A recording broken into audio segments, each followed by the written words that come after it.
Hi, I'm Abe Madcore, Executive Editor of Sports Business Daily, Sports Business Journal, and our Global Edition. And I'm here with staff writer and colleague Trip Mickle, who covers action sports for us. And Trip, we probably shouldn't be wearing suits when we're talking today about Mountain Dew's role in action sports. And you know, I thought you did a fantastic job on this piece, which really tells an oral history of how this brand, which was almost like a country brand, integrated itself into action space and has successfully for the last 20 years. It really is a remarkable story of a brand making a commitment to a space in sports and staying with it. You don't see that a lot, and especially at a time when it was risky. Not a lot of people knew about this world, and they were really taking a flyer on it. You know, Gen X was coming up at the time, and they knew there was interest in extreme sports, quote unquote, and they developed this Diet Dew campaign, Dew the Dew, with the Dew Dudes that then morphed into doing it with Mountain Dew, and it became this huge success for them that really drove their business and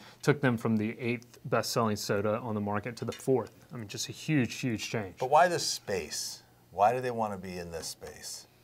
At the time, like you said, they were seen as a country brand, so this offered them an opportunity to really revolutionize people's perception of what the brand was, what it stood for.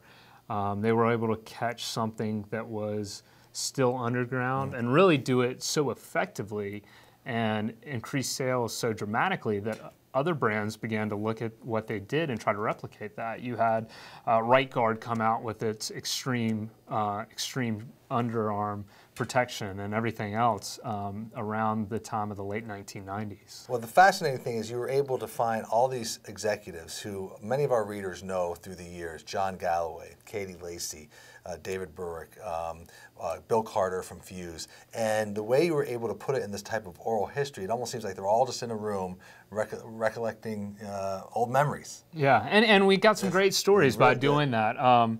You know, the reason I opted to go in that direction was there are so many great names. It's amazing to look back and see the people that worked on this brand at the time and were involved with action sports, and to hear some of their thoughts on it, because really they were winging it. Right. I mean, they didn't know what they were doing. This was a time when sports marketing was still in its infancy, and you know, do you just do television ads? What do you need to do on the ground? I mean, these were questions that Dave Berwick was wrestling with, and they were kind of figuring it out along the way. I mean, to the point of, oh, wait, should we have athlete deals as well? And there's a great story where one of the first events, the Pepsi executives or the Dew executives saw a small 10 by 10 tent where they were supposed to be in, and they're like, that's not going to work for us. We're going to go and blow it out and get music and just go crazy. And a couple of the lines were like we were flying by the seat of our pants. Yeah, yeah, and it really had that feel, and they didn't really know how this was all going to be received. They were shown at a Pepsi event, and a lot of the salespeople walked out of the room going, "Oh my God, you know, are we really going to show this?" Right. So,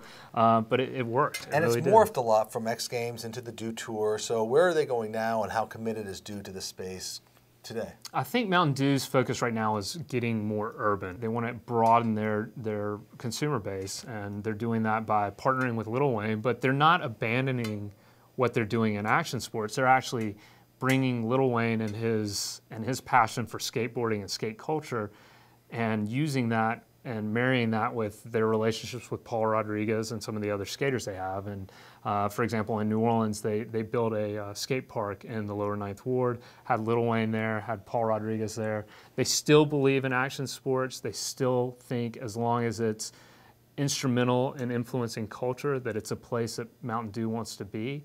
And it's something they'll continue to do for the foreseeable future. What struck me, of course, was this great narrative of people taking chances, having almost like a blank canvas where they could really map out exactly what they wanted. Some things worked, some things didn't. I think your story and that brand story is a script that could be followed by a number of brands going into a new space, people who are just obviously creative. So what was your kind of takeaway of the entire movement and genre? I think what we see here is really they kind of discovered the blueprint for what every brand is working off of now. You know, this kind of balance of experiential marketing, right, of television campaigns, of athlete partnerships. They were one of the first brands to really go into creating content, and they developed a movie with First Descent. Right. So Mountain Dew really was on the front lines and the forefront of some of that thinking. And I think if any brand is going to take something away from this is if you make a commitment to a world and can really define yourself in that world and stay with it, you have a chance to really increase sales and have great success. How long on this piece did it take? I started reporting it when I went to the DewTour event in San Francisco back in the fall and spent a lot of time in December having conversations with people and wrapped it up about 2 weeks ago. Well, it's a great read. I hope you get a chance to read it. It's online on sbj.com all this week. For Trip Mickle, I'm Abe Madcore. We'll see you down the road.